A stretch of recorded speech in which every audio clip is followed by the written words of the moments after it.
people like me. You need people like me so you can point your fucking fingers and say, that's the bad guy. That's the bad guy. That's the bad guy. That's the bad guy. That's the bad guy.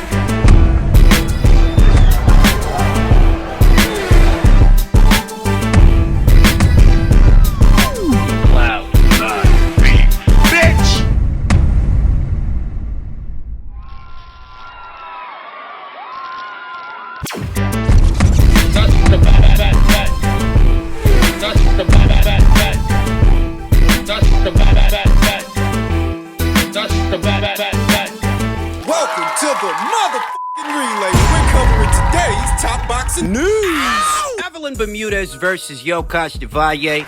Let's talk about the fight. I've seen the fight 2 times since I watched it live on the undercard of Jose Zepada versus Regis Prograis for the WBC title.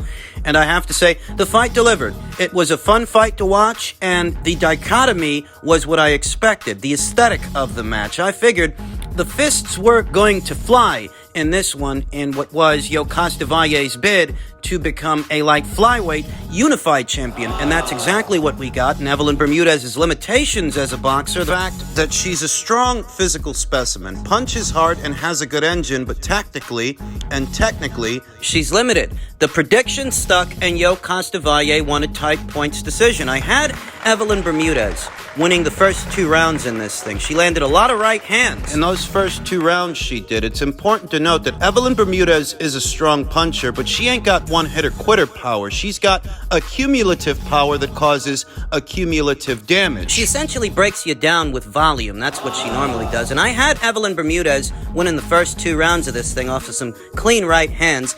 Costa Valle in the 3rd round. The 3rd round for Costa was a better round than the previous 2, though it was still a swing round. It was a round that you could have perhaps swung to Evelyn, but you could have also swung it to Costa. Now that spell between rounds 4 and 7. I want to say that in round 3, Costa Valle finally found her groove, and she stuck to it from rounds 4 to round 7. She was the consistently busier puncher, and she wasn't just busier in terms of throwing combinations. She was actually landing punches, snapping Evelyn Bermudez's head back. She was the busier fighter, and she was actually backing off Evelyn. She was putting Evelyn Bermudez on her back foot, and if you know anything about Evelyn, you know that Evelyn is at her best when she's coming forwards, not moving backwards or moving laterally. She's not that kind of fighter. The fists were flying in most every single round, but in these rounds, unlike the first 2, it was Costa Valle that was landing bombs. It was Costa Valle that was getting off some really hard shots, and you didn't have to look too hard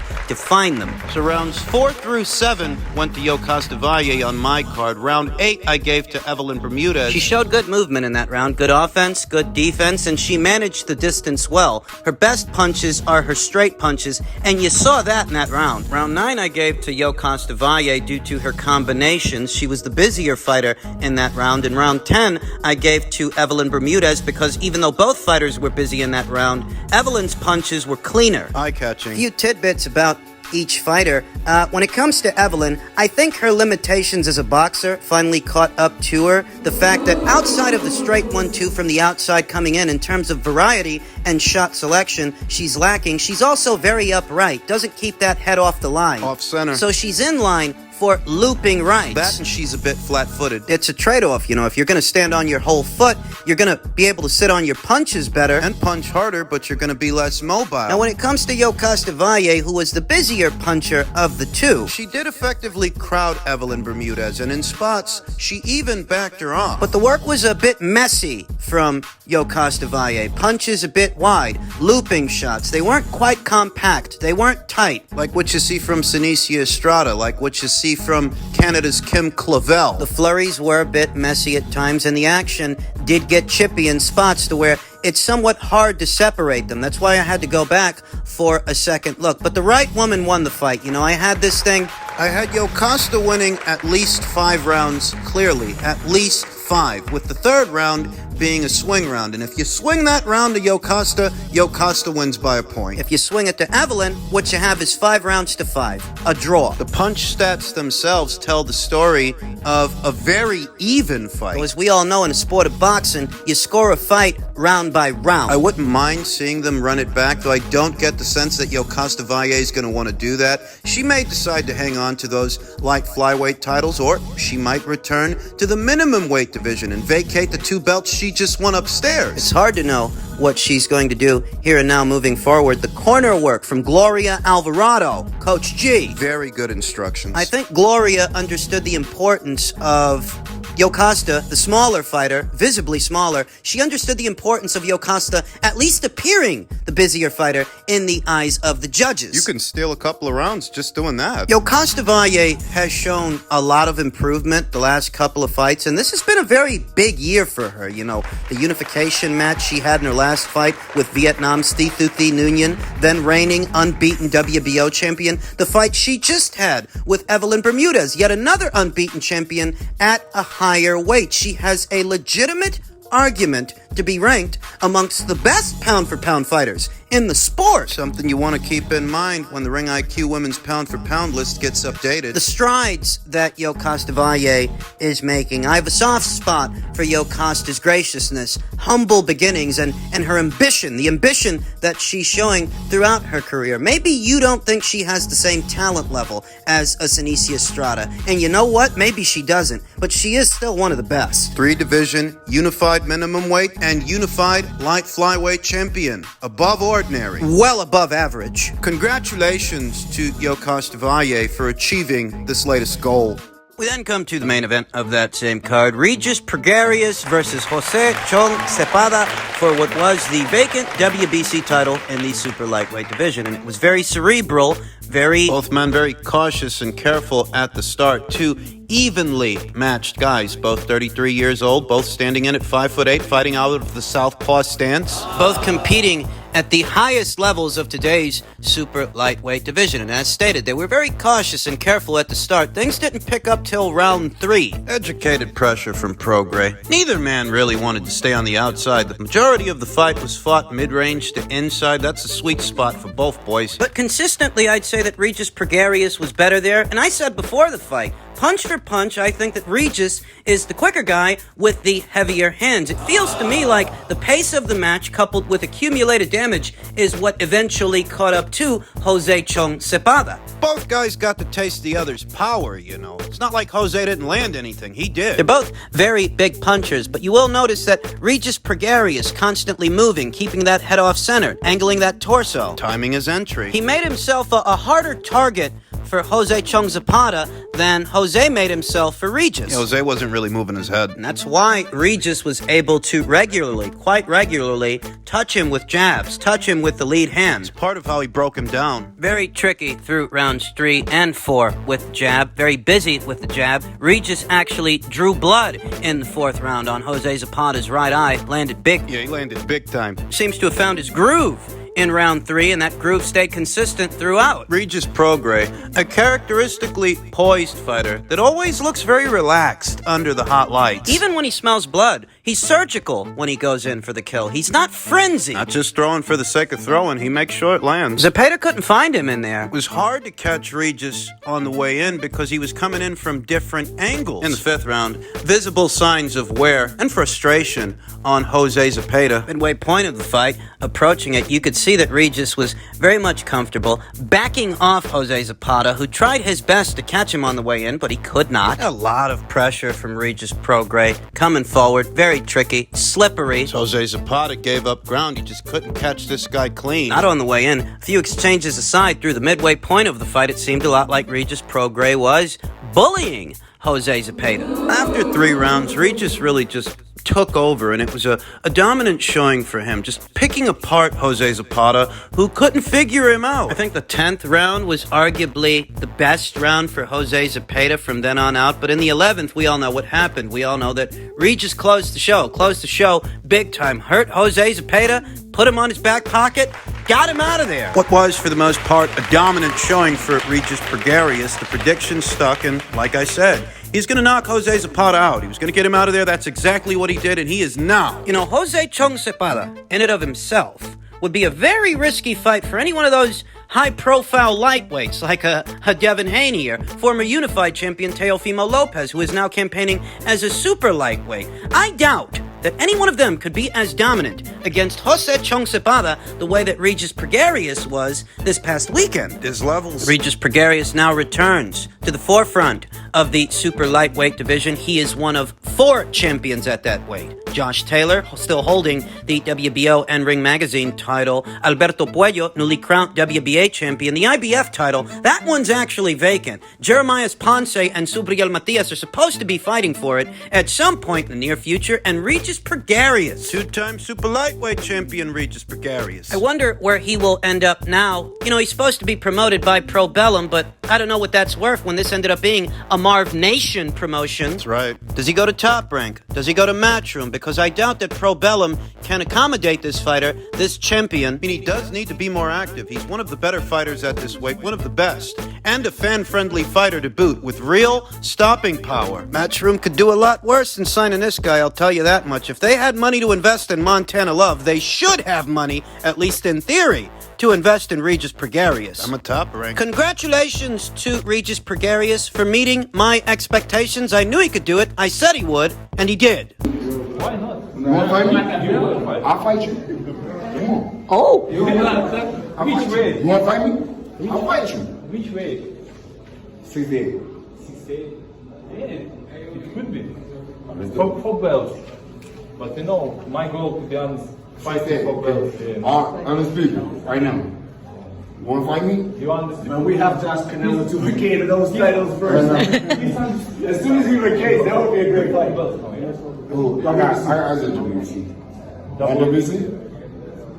160? 160. No. 168? You got WBC 168? 168, I have to think, yeah. 168, come on. Why not? Come on, 168. I do it. Do you have a belt for 168? I do it. 168. I When do you, it. when you do no it, belt. let's No belt. No belt. Just attraction. I do it. Let's do it. yeah, I can do it too. I do it. You want to fight me? Yeah, why not? All right, come on. Best fighting the best. That's what it's all about. I do it. I do it. I do it. I do it. This footage comes to us by way of the very illustrious Cynthia Conte, the other half of the Best Women's Boxing Show. She was in attendance for the Prograis versus Zepada card, as was Dmitry Bivol, there to support his old buddy, Bakadir Jalolov. Joloff Rice and Jamal. Jamal was there to support